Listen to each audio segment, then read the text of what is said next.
So we have not a lot of time, so rather than have everybody introduce themselves, I'm going to jump into a question.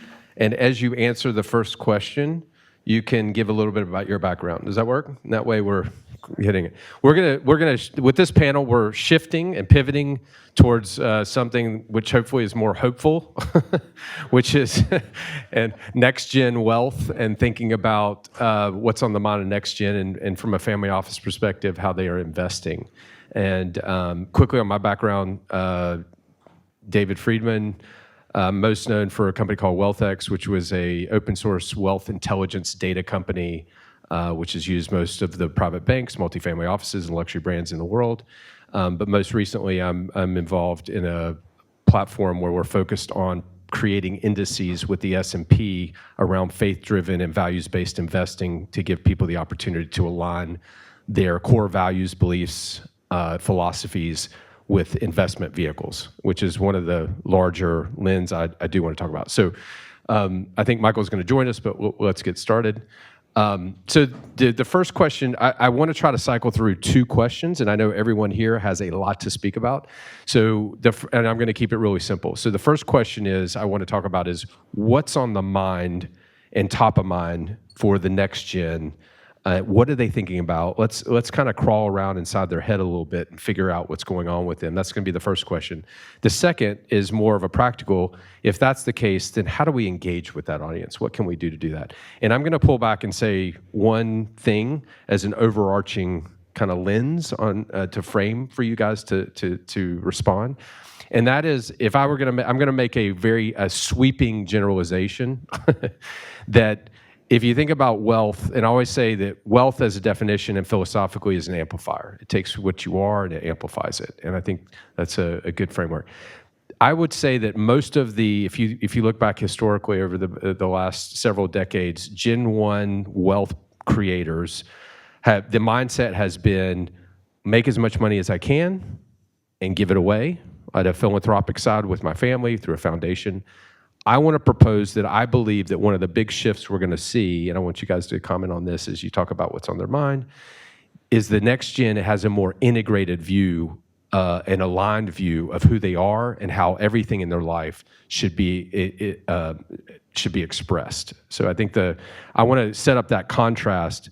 Please don't get offended in here if you're a patriarch or Gen 1. I'm not saying you don't do great things. I'm just saying your mindset might be a little different than the next gen in wealth. And this notion of impact investments, not just my philanthropy, impact investment for the next gen is every part of my life, my liquid portfolio, my private investments, my entire balance sheet. How does my balance sheet? So, sorry, that's a big cap, but I know you guys will jump in. We'll start with you, Consuelo. Oh, sorry. Michael's not joining us. More time for you guys. More time for you guys. Michael's really making us think, isn't he? Oh, my God. It's exciting. Will he? Won't he? Michael. First of all, I want to say it's so wonderful to be here. I love this organization because have we not heard the most amazing panels? Right? A huge round of applause. And I mean that. I speak at a lot of family offices, and I feel very fortunate to be asked, but I always learn so much. So thank you guys so much for putting together wonderful people. So David, thank you for your question. What do I see? Well, firstly, let me give you an interesting statistic of today. For 2045, they are predicting $80 trillion in global wealth expected for next gen. That's a really significant amount. I always speak for myself, right? And what do I see is happening from today, my peers, what my family's doing and has done. So I come from two sides. So on my grandmother married my grandfather from the Vanderbilts to the Pratt side. And the Pratts have their own incredible family office institution, and it is amazing. And it's really well orchestrated, and you've got a lot of things that are going on there. The Vanderbilt side, we have incredible foundations, obviously, between the, Vanderbilt Institute, my great-great-grandfather's family house that has become a museum funded by Suffolk County. And when I look at next gen and what's going on there, and in principle, what's really happening, Why do people keep coming back there? What do they keep saying? And that's legacy. Legacy of history, legacy of understanding the foundation of actually wanting to learn, wanting to be, kind of relive a moment in time. Why do we think the Gilded Age has done so well, right? Why are we so fascinated by it? So when I really look at kind of and I said on the board there, what do I see of today and why it's so interesting? I think people really, like history keeps repeating itself. People want to keep coming back, reliving, seeing. Why does AI add such a huge component to that? Because it actually allows us to be able to live and understand history. And I know people are terrified of AI.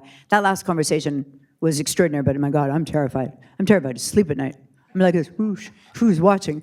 But apart from thinking about that for today, I'm just saying, I think when we look at levels of interest, what people are really doing, how do you be proactive? You're right. It's being entrenched when you're in the knowledge of what people want to know. And I'm going to go back to this. History, AI, I think obviously is huge, but I think that all falls into the same place. Technology in a different way, not just AI. I think blockchain, transparency, transactions. And I think that people want to be more socially aware and responsible, just as you said. Not just sit back and let it happen. I really think that people want to be more integrally involved. So that's what I feel. I think that's exactly right. I think the next gen has a conviction around integrity, and that their life and all parts of their life should reflect that in a deeper, in a way that we probably didn't have before. It was more dichotomized, the paradigm I think we've had before, right? So, and the Vanderbilts are obviously created a model around philanthropy. We went to the house, by the way. It's amazing. It's like a hidden gem on Long Island, guys. If you have not been there, it is absolutely spectacular. Who's been? Well, now that you've done this, who's been? I just got to say that, like, it's a hidden gem. If you haven't been there, we went just recently and it was spectacular. Anyway, so a little plug for your family there. Thank you. And anyone, and I invite this entire room, anyone who would like to come, please be in touch with me, and I will have private tours and everything for you. So please come, please join. Does that include people who already went? Can we No, absolutely not. You're a capitalist. Okay, all right. Okay. Vanderbilt's what? What are you talking about? All right. So Cris, you deal with a lot of next gen. So we're really keen to share a little bit about your platform and what you've built, and your lens, which is really through the Medici family. So and next gen. Yes. So a little bit about my background. So I'm from Germany. Grew up in Frankfurt. Now we live as a family on the beautiful island of Mallorca in Spain. I'm an entrepreneur. I've created a whole number of companies, 25 years of buying hundreds of apartment complexes, commercial space and hotels in the Rhine-Main area of Germany, which and then transition over to private equity stuff. And so now we have a family office just outside of Frankfurt where we do investments globally. To your question, David, I'm involved with a lot of conversations with the next gen. I'm the first generation wealth creator, even though we have money in the family, but I'm the one that kind of put the family office together. And now we started hosting conversations around the whole theme of legacy. So 4 years ago, myself and my wife and our 3 boys, during the pandemic, we basically fled Germany and moved to a Spanish island to piece our family back together and put the boys back in school, because Spain had open schools and Germany did not have. That's when I officially retired from operational work and really started thinking through, how do I want to be involved with my kids, who are the next generation, and how do I get them involved in the business? And one of the things that I wanted to do is really learn from history. So I love what you just said about learning from history. So I learned Italian, and I started studying art history and became an expert on the Renaissance period. And there's this family, the Medici family, I Medici from Florence, Italy, who basically for 300 years called the shots in Tuscany and Florence, and started influencing, intermarried with the House of Spain, intermarried with the House of France, had some popes, built this incredible empire, but of course also became great patrons of the arts and created this legacy. So out of my personal desire just to learn more, how do I set up myself and my family, I became kind of a nerd on this family and read like 70 books on the Medici family, And then I was in Monaco with a billionaire friend of mine a couple of years ago, and I was telling him all this fun stuff I'm learning about art, architecture, investing, all this stuff from the Medici family. And he said, Chris, you need to do something for other families around the world. So long story short, I wrote a book on the life of Cosimo il Vecchio, Cosimo de' Medici, and then the title of the book is Get Your House in Order. Good German title, Get Your House in Order. Good German title. German in there. And so it's basically, after reading all these books on the Medici family, I felt like all these books are written by historians and art historians, and we know these are wonderful people, very smart, and they give us the background. But I'm a business person, and the Medici family, we're business people. What are the principles? So I put on the lens of, what can I learn for myself? So that's kind of my book, and I'm happy to give you guys this book. That has led through me inviting families from around the world to meet me in Florence. I handed everyone my book, and then we started hosting conversations on how do we set up our family for legacy. I now speak around the world on this topic of legacy creation, and I always end with a slide. Like, what's your 500-year plan?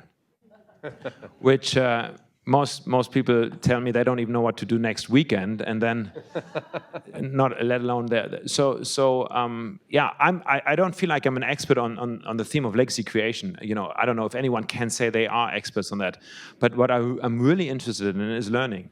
And learning from other families. And so this peer-to-peer learning for me is number one. So I speak at a lot of family office events and things where we get other families together. And now we started hosting. We just a week ago did a conference in Mallorca, and we had from 25 different countries, families fly in, and we just spend a few days together just to be thinking about that.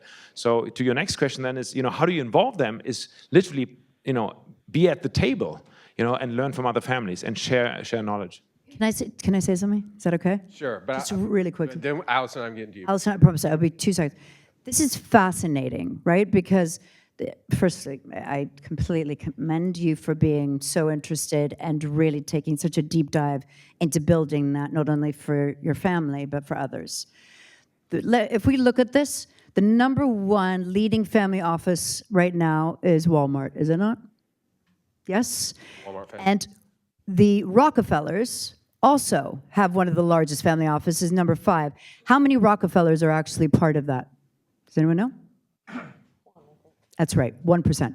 That is extraordinary. And that, to your question on everything that's actually happening today, is how do you get involved, how do you build your own legacy, and how do you make a difference? So I'll continue that later, but I just wanted to point out what you just said. Chris, let me just quickly, I want to hitchhike on that.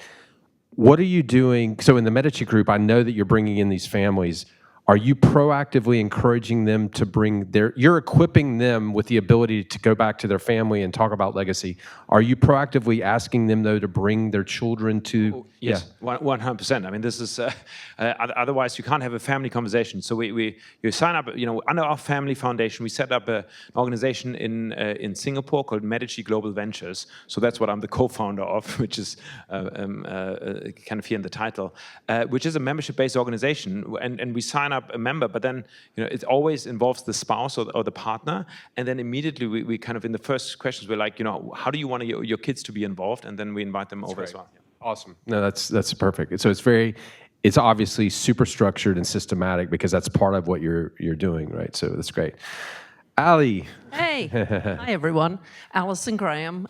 This is kind of a full circle moment for me. I started my career 20 or 30-something years ago in New York City. I grew up in Australia and I moved to New York at a young age, relatively young. And for almost 30 years, I worked for some of the biggest tech companies in the world. So I was buddies with George Kurtz before he started CrowdStrike, and Mike Sentonas before he became the president of CrowdStrike. So this feels a very full circle to be talking to a tech group, even though I'm not in tech anymore. In 2011, my husband and I started a property group. We are 6 and 20 property group, although you won't find a lot of our presence on the internet. And to David's question, what do G2 and G3 people want in the family offices that we support? So essentially, our business helps facilitate the sale of real estate globally for families. And Anthony talked about it in his address a couple of minutes ago. Security and privacy is front and center. So a lot of those lessons that I learned when I worked for IBM and Salesforce and other big companies, AWS, around data privacy, data aggregation, they're topics that are very front and center for G2, G3 people within these family offices. And I think, I don't recall the name of our first speaker, the gentleman who opened the conference for us this morning, but he asked the question to the audience, you know, what's changed in the last 10 years around governance? And I think one of the responses, or his own response, was with regard to digital transformation and a paperless world. When you think about real estate and real estate transactions, so quick question for the audience: who currently lives in a house or an apartment? That should be 100%. Typically that question. And if you own that home or if you own that apartment, typically you had to sign, I don't know, 150 million pieces of paper to do so. So that's the kind of topic that's on the mind of a G2, G3 buyer when we're talking about real estate. How do we get out of all of this paper? How do we make sure that there's no fraud with title, fraud with deed? And these are topics that are pretty simple to solve, and AI can help us a lot with that, with discovery of title, discovery of deed, but we're still far behind. So as someone who's coming from the tech industry into real estate, that's something that's forefront for me. So thank you. Oh, cool. In the beginning, I said the next question was going to be how do you engage them, but I'm going to pivot a little bit here. So, because the reality is, and let's reframe in the context of the broader cybersecurity. So here's a tension, and I'd ask for each of you to comment on it. The tension is next gen, and we can define that however we want, is way more social. The digital footprint they have is greater. The digital exhaust they're kicking off is way more significant, right? And yet we know that the threats are even more acute. So how does a family office with next gen, how do you navigate, or what are you hearing, how do we navigate between the tension between those two things? Because on the one hand, that's part of who they are and the expression of who they are. So anyway, we'll start with you, Consuelo. So, and you guys very articulated sort of about what you do. My company, I've been a singer-songwriter my whole life. I was signed to a major label at 21, and so being an artist has always been my core, my passion. And what I saw really being on tour a lot was a lot of brands needing the support of actually finding talent if you're putting together a music video, a fashion show in any given city.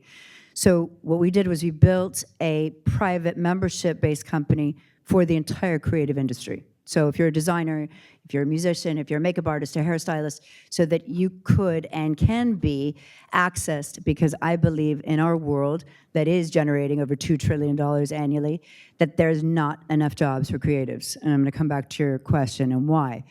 So what do you do in that landscape? Because you've got these huge organizations, you've got AIG, you've got William Morris, you've got CA, you've got these massive agencies that we all know about, but the problem is that it's very fragmented and creatives are multifaceted. You have also, when we talk about transparency and what to do and how to protect these extraordinary creatives, it's really challenging. You've got voice, you've got face recognition. We are in a huge issue, and that's why I brought up blockchain to begin with, especially on the transaction side. It's very, very hard to control, and we're in a process right now to really see how that's going to develop and what's going to happen. I built an ed tech side to my company because I've got extraordinary talent who want to teach, who want to give back, and who want to make money. And because when I think one of the most important things of next gen is mentorship, internship. It's so hard. I am not a parent, right? And whether I am or I could be 185, we're not going to go there. I'm just saying. You did bring up parenting, but I'm just saying, just in case, I just want to keep that option open in case I do. No, it's easy. If I decided one day, that it is so crucial, right, that kids get the opportunity to meet their mentors, to meet the people, to meet aspiring designers, musicians, writers, actors. How do they get access to them? Where do they find them? Just walk across the street and be like, hey, there's Usher. No. So we've got to, and that's why it was very important in my company to be able to build that. So in that, again, it's building relationships, building the mentorship. How do we protect this? You know, again, from what we just heard in our last speaker, we're really in a conundrum. I don't know that we have the answer right now of what today is to what tomorrow is going to be in 5 years. I hope we all stay safe. But my more importance right now really is about getting next gen, getting creatives paid, getting our world into a whole different place, and being inspiring and motivating and curating, like what you've done. That's just fantastic. You are a proven model of what should happen, because you should be inspiring our families, to get more involved, which is exactly what I'm doing. Well, thanks so much for saying that. So one of the, what's on the mind of the next gen, so I'm by training a lawyer, a German lawyer, and for many years I've felt like the only difference between for-profit and non-profit is one pays tax, the other doesn't, in theory. We all know we can set it up even differently, but in theory, like in German law, the only difference between for-profit and non-profit is that non-profits don't have to pay taxes. Now, here's what I see, because you said that in your opening comment, David, is that, you know, the first generation is all about making money, being successful, and then the next generation is like, oh, okay, now we need to think a little more deeply, or we need to do some philanthropic work. And so one of the things that I observe is that this dividing line between what is for-profit and non-profit actually doesn't exist anymore. So just a way of structuring it, and it's structuring it actually for impact. So where the first generation in many times was just, you know, kind of really on the money-making side, and then kind of setting up a philanthropic purpose and then dispersing. And so I was in a conversation just a couple months ago with a Swiss family that has been an incredible empire, first generation at the table, a big family, and the second generation was in a sense creating a conflict with the first generation around their investment portfolio in the medical space. So, and very simple, they are a Catholic family, so they actually have Catholic values. And so the second gen discovered that through some of the investments in the first gen, they are supporting clinics that favor abortion, which is a big topic. And they basically said, well, we as a family shouldn't be investing in companies that support that. So, and then donate, I don't know, to healthcare and projects in Africa in our philanthropic purposes. So they were revamping the whole portfolio, or wanted to revamp, and there was this conflict tension, and I was kind of sitting there nicely listening in, as so often happens in families, just on the values that we have on the for-profit side need to be the same values we have on the non-profit side, and vice versa. Right. And I think that is going to only gain steam. More and more momentum, I believe, in terms of, and you know, ESG, for example, I think raised tremendous awareness. And I would say that's a perfect example, though, of where, and there are family offices, billion-dollar family offices in Texas and other places where I've been with them, and we were at a conference and they said, oh, this company was doing this or that, and they're like, I didn't even know that they did that, and that's in my portfolio, right? They don't, there's not even, this conversation is just being started on their investments. You're right, though. I love how you said it. The barrier between the two is eroding, is disintegrating. So it's all about impact, right? Yeah. So just one more comment. Last week I was with a Spanish family as we were hosting the conference in Mallorca, and it's a big agricultural family from Madrid, and now the second generation is a young man, and he went and studied biology. And you know, really is a biologist, and he brought into the whole family conversation now, you know, just on how much more they need to take care of nature. Where the family was all about, you know, we need to buy land, we need to develop, you know, have all these great developments. Now he's bringing in, like, you know, how do we take care of the nature, the soil? He created a scent company, and it's very important that this is all natural and there are no chemicals, all these things. So even there I see a kind of a change. How did just curious, because I think that's exactly the right direction. How did the first gen kind of wealth, or the wealth creators, or the patriarch, or whoever matriarch, how did they respond to that? It is actually a matriarch. Well, it's a whole process. So the son is actually dating the woman that is running the family office with 57 people on staff, which is kind of an interesting dynamic. No conflict of interest there. Only in Germany. Hey, Dave, do you mind stating the question to me again? Because I've kind of sorry. like, Sorry.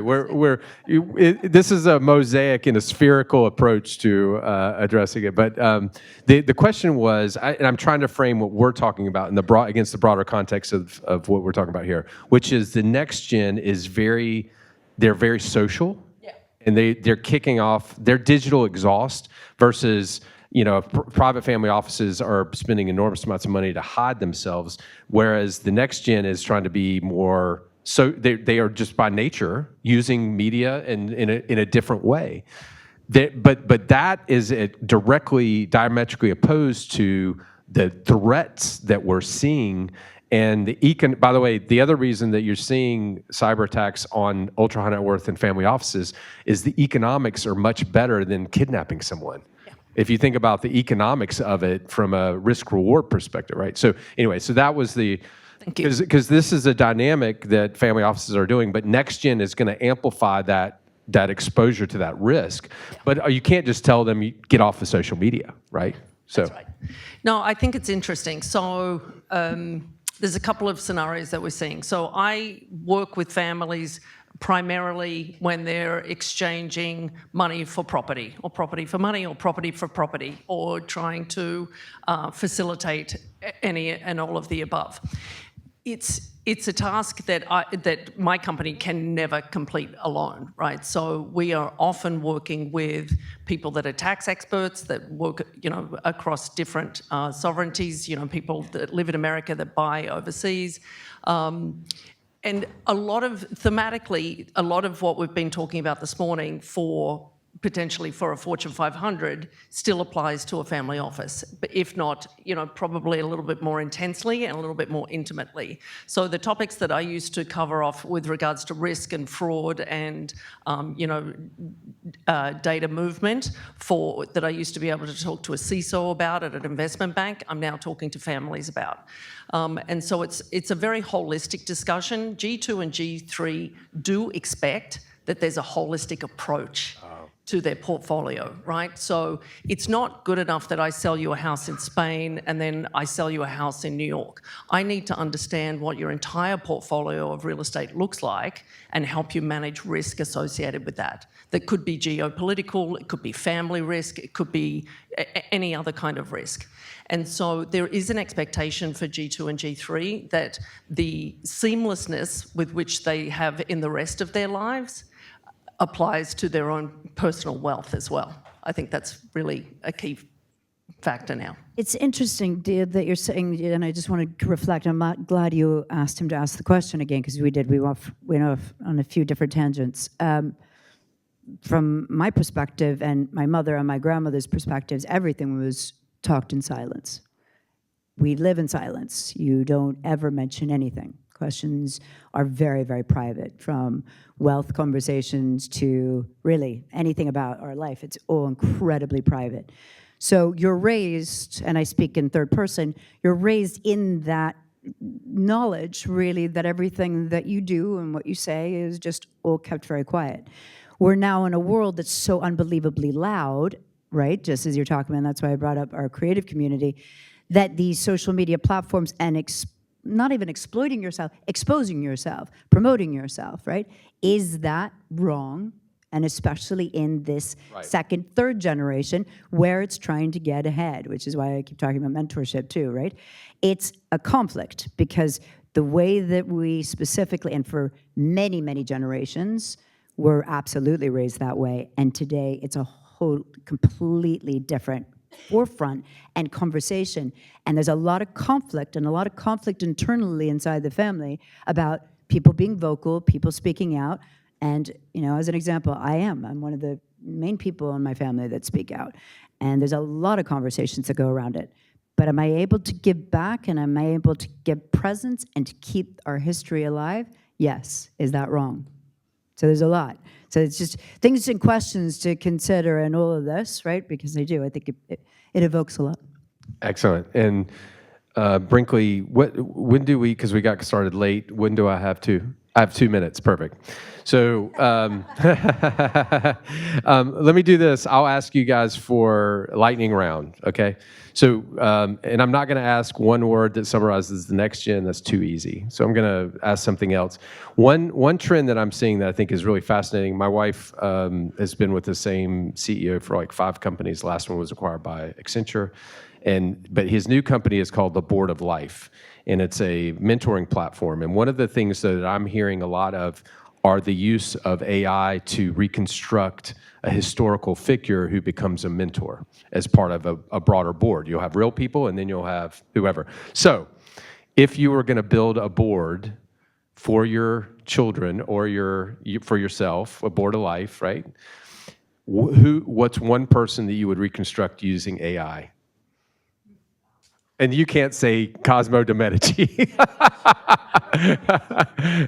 Sorry, this is a tough one. Actually, I fed my book into ChatGPT so that when I have to write something on Cosimo, now it kind of does it in the lingo of my book. So yeah. So you already have already that. had it in the Okay. game. All right, Ali or Consuelo? No, please. Oh gosh. I mean, I'm going to give away. So I really adored and studied Margaret Thatcher a lot when she was alive. It's awesome. And all right, some applause. So I think that she was a very wise, strong, powerful, interesting woman, and was a complex figure, and so probably Margaret Thatcher. Yeah. I agree. That's cool. There you go. Yeah. Consuelo? Queen Elizabeth I. Wow. The Brits are taking over here. I mean, like, Yes. Amazing, unbelievable woman, and literally was the longest, well, Queen Victoria was at one point the longest standing monarch, and then she really took over. And what I love about her, which, again, is something that I'm trying to do within my family, my great-great-aunt, who was the Duchess of Marlborough, was one of the leading women in the suffragette movement, and no one knows that. That's Winston Churchill's sister. So it's just, this is what I mean by family history, and actually people don't know, and this is why I'm trying to bring it to life. Cool. I'll leave us with this one thought for what I think, where AI, I think, is going to converge with next gen. I think the ability to build networks of expertise to advise on everything from investments to mentoring and so forth, and bringing and using applications through AI to do that is something we're going to see a big growth for the next gen. And they're open to it. They're more open to it, and the tools are there. So thank you. Thanks, everybody. Thank you.